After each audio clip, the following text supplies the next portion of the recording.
की जिला जेल निमका में बंद एक विचाराधीन कैदी की संदिग्ध परिस्थितियों में मौत हो गई। मृतक पलवल के गांव सुजवाड़ी का रहने वाला था। मृतक का नाम सोहन पाल, जिसकी उम्र लगभग 35 साल है। परिजनों के मुताबिक उनको जेल से फोन आया और उन्हें पता लगा कि सोहन पाल की जेल में तबियत खराब होने के चलते इलाज के दौरान सिविल अस्पताल में मौत हो गई।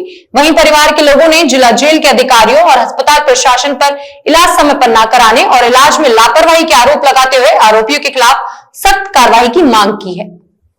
फरीदाबाद की जिला जेल निमका में बंद एक विचाराधीन कैदी की संदिग्ध परिस्थितियों में मौत हो गई। मृतक पलवल के गांव सुजवाड़ी के रहने वाला था। मृतक का नाम सोहन पाल, जिसकी उम्र लगभग 35 साल है। परिजनों के मुताबिक उनको जेल से फोन आया तो पता चला कि सोहन पाल की जेल में तबीयत खराब होने के चलते इलाज के दौरान सिविल अस्पताल में मौत हो गई। वही परिवार के लोगों ने जिला जेल के अधिकारियों और अस्पताल प्रशासन पर इलाज समय पर न कराने और इलाज में लापरवाही के आरोप लगाते हुए आरोपियों के खिलाफ सख्त कार्रवाई करने की मांग की है। यह तस्वीरें उसी मृतक सोहन पाल की है जो जिला जेल नीमका में बंद था। दरअसल बीते 16 मई को रोडवेज विभाग के बल्लभगढ़ डिपो में डीजल की हेराफेरी करने के मामले को लेकर 35 वर्षीय सोहन पाल को फरीदाबाद के जिला नीमका जेल भेज दिया गया। परिजनों के मुताबिक वो बीती शाम ही उससे जेल में मिलने आए थे। तब मृतक सोहन पाल ने हल्के बुखार की शिकायत बताई थी, लेकिन तबीयत ज्यादा खराब नहीं बताई थी। उससे मिलने के बाद वो घर चले गए। अचानक आज सुबह लगभग 4 बजे जेल से फोन आया कि सोहन पाल की तबीयत खराब होने के बाद उसे फरीदाबाद के सिविल अस्पताल लाया गया, जहां पर इलाज के दौरान युवक की मौत हो गई। वही परिजनों ने इलाज में लापरवाही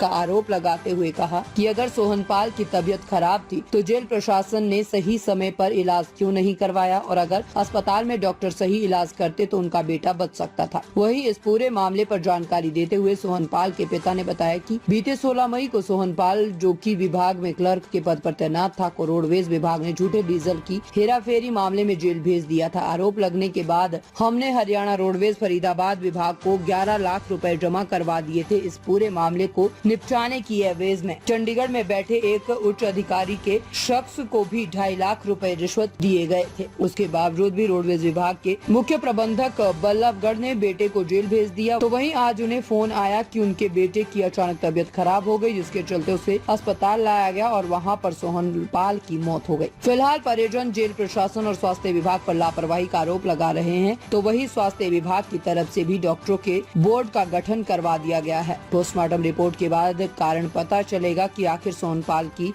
मृत्यु कैसे हुई।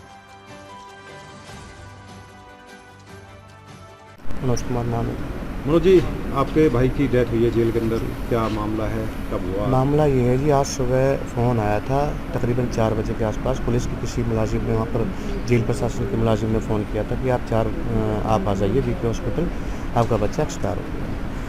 वो 16 मई को किसी झूठे मुकदमे में उसको अरेस्ट किया गया था। मुकदमा 1 साल से ट्रायल में था और उस केस में उनसे पैसे भी लिए गए थे। 11 लाख रुपये एक लिए थे, 2.5 लाख रुपये एक लिए थे कि भाई FIR नहीं होगी, और झूठे मुकदमे में उनको फंसाया गया। और कहीं ना कहीं जेल प्रशासन की मिली भगत से और नेग्लिजेंसी की वजह से उस बच्चे की डेथ हुई। अगर समय से उनको इलाज मिल जाता, हो सकता है वो बच्चा जिंदा होता। क्योंकि कल भी मिलने गए थे परिजन हमारे, तो बच्चे को हल्का सा फीवर था। आज जब सुबह मजिस्ट्रेट साहब से बात हुई है तो उनका कहने का मतलब ये था कि उल्टी और दस्त की वजह से बच्चा एक्सपायर हो गया। 37 साल का एक हच्चा खट्टा बट्टा लूज मोशन से तो नहीं एक्सपायर हो सकता, कुछ तो रीज़न रहा होगा अंदर। क्या मानते हैं इसमें जेल प्रशासन की लापरवाही? पूरी लापरवाही है। क्या कार्रवाई मानते हैं? दोषियों को सजा होनी चाहिए और किसी और निर्दोष के साथ जो है भविष्य में ऐसा ना हो। क्या नाम बाबूजी, क्या नाम है आपका? मेरा नाम किशन पाल है। बाबूजी, अभी एक आपके लड़के की जो है डेथ हो गई है, नीम के जेल में है, क्या मामला था, क्या बात हुई साथ? हमारे 16 तारीख को पुलिस ने अरेस्ट किया था।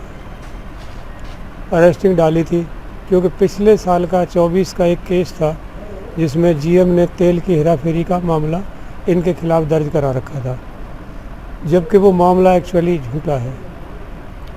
सही मायने में तो उसमें जो बड़े अधिकारी हैं वो छोटों को शिकार बनाते हैं, और जो घपला और जो माल मारते हैं वो बड़े अधिकारी मारते हैं। क्योंकि मैं इस केस में भी बड़ी गहराई से जुड़ा हुआ रहा।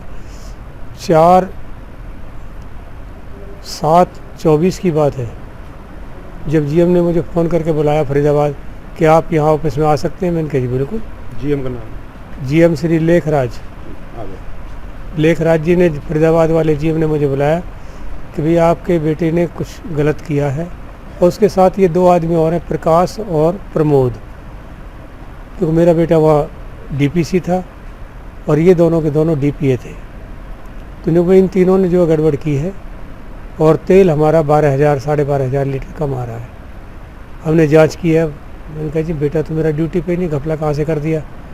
कि नहीं 29 तारीख को उसने सप्लाई ली थी, उसमें घपला कर गया हो। मैंने कहा आज 5 दिन हो गए 29 तारीख को, 5 दिन में तो कोई भी घपला कर सकता है। कि जी आपने उसकी नौकरी बचानी है या बहस करनी है? मैंने कहा जी देखो ऐसा है, आप जीएम साहब मेरे सर में मार सकते हो लाठी, मेरे पैरों में। पेंद्र जी, एक नीम का जेल में मृत्यु हुई है, क्या मामला है, क्या सूचना मिली थी? हमारे पास तो एक लेटर आया था कि ऐसे ऐसे एक छोरो नाम का था कि विचाराधीन, और उसकी तबीयत ज़्यादा ख़राब हो गई और वो हॉस्पिटल में एक्सपायर हो गया, कार्रवाई के लिए आए। तो हमने वहाँ उसको लेटर को लेके डीडी काट के रोज़नामचा रिपोर्ट लिख के और 196 की जो कार्रवाई होती है मजिस्ट्रेट कार्रवाई, पूरी कार्रवाई करके यहाँ मजिस्ट्रेट साहब को दे दी। अभी मेडिकल होगा, मेडिकल के बाद जो भी तथ्य सामने आएंगे उसके हिसाब से कार्रवाई की जाएगी। पोस्टमार्टम रिपोर्ट कब तक मिलने का आसार है? पोस्टमार्टम रिपोर्ट तो अभी पोस्टमार्टम हो रहा है, डॉक्टर साहब से संपर्क करके 1 या 2 दिन में मिलेगी, मिलते ही तुरंत कार्रवाई की जाएगी। प्रथम दृष्टि क्या लग रहा है जी आपको, आप कार्रवाई कि इसका फादर ये ऐसे कह रहा था, कल मिलने के जा रहा था, तो इसको 2-3 दिन से बुखार आ रहा था, तो ये अभी बता नहीं सकते इसमें अभी क्या है। अब पुलिस इसमें क्या कार्रवाई करी है जी? पुलिस नहीं की, मजिस्ट्रेट कार्रवाई हुई है जी। अभी आप मजिस्ट्रेट तफ्तीश के लिए आए ना आप? तो मैं तो तफ्तीश के लिए मजिस्ट्रेट के सहायक के लिए आया हूँ, उनकी कागज़ों की पूर्ति के लिए। कौन से थाने से आप? मैं सदर थाने से हूँ, सदर बल्लभगढ़ से। जो भी कार्रवाई करें मजिस्ट्रेट साहब कर रहे हैं, और मजिस्ट्रेट साहब ने